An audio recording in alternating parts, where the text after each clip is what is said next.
मराठा आरक्षणावरून सत्ताधाऱ्यांनी आता शरद पवार यांच्यावर टीका करायला सुरुवात केली आहे। शरद पवारांची मराठा आरक्षणावर भूमिका काय असा सवाल आता सत्ताधारी महायुतीचे नेते विचारू लागलेत।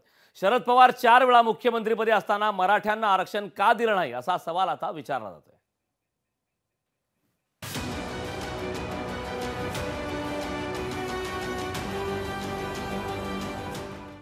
मराठा आरक्षणाचा गुंता महाराष्ट्रात वाढला असताना सत्ताधारी महायुती सरकारनं विरोधकांना आरोपीच्या पिंजऱ्यात उभं केलंय।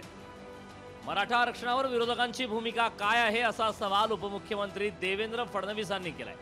मराठा आरक्षणावर विरोधक भूमिका का मांडत नाही असंही फडणवीस म्हणाले।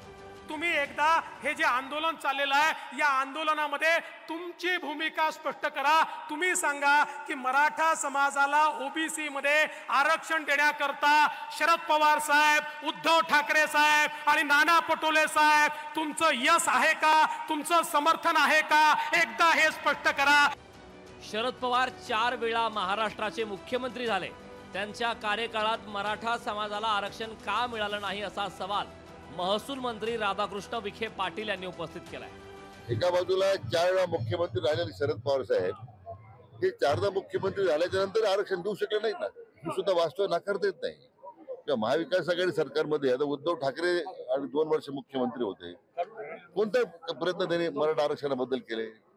तर याचे केव्हा तरी मला वाटतं शिवाला सुद्धा या बाबतीमध्ये थोडं विचारमंथन होण्याची आवश्यकता आहे।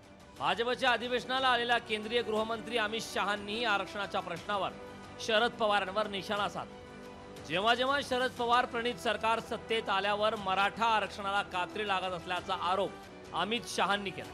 जब जब महाराष्ट्र में भाजपा सरकार आती है मराठा रिजर्वेशन प्राप्त होता है और जब जब शरद पवार की सरकार आती है मराठा रिजर्वेशन गायब हो जाता है। मराठा आरक्षण देण्यात सरकारसमोर अनेक अडचणी आहेत।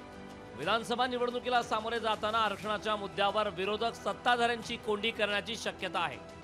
विरोधकांनी आरोप करण्याआधीच विरोधी पक्षाच्या नेत्यांना आरोपीच्या पिंजऱ्यात उभं करण्याची सत्ताधाऱ्यांची रणनीती असल्याचं स्पष्ट झालंय। अमोल धर्माधिकारी, लोकशाही मराठी, पुणे। लोकशाही मराठी ऐका, पहा, जागरूक रहा।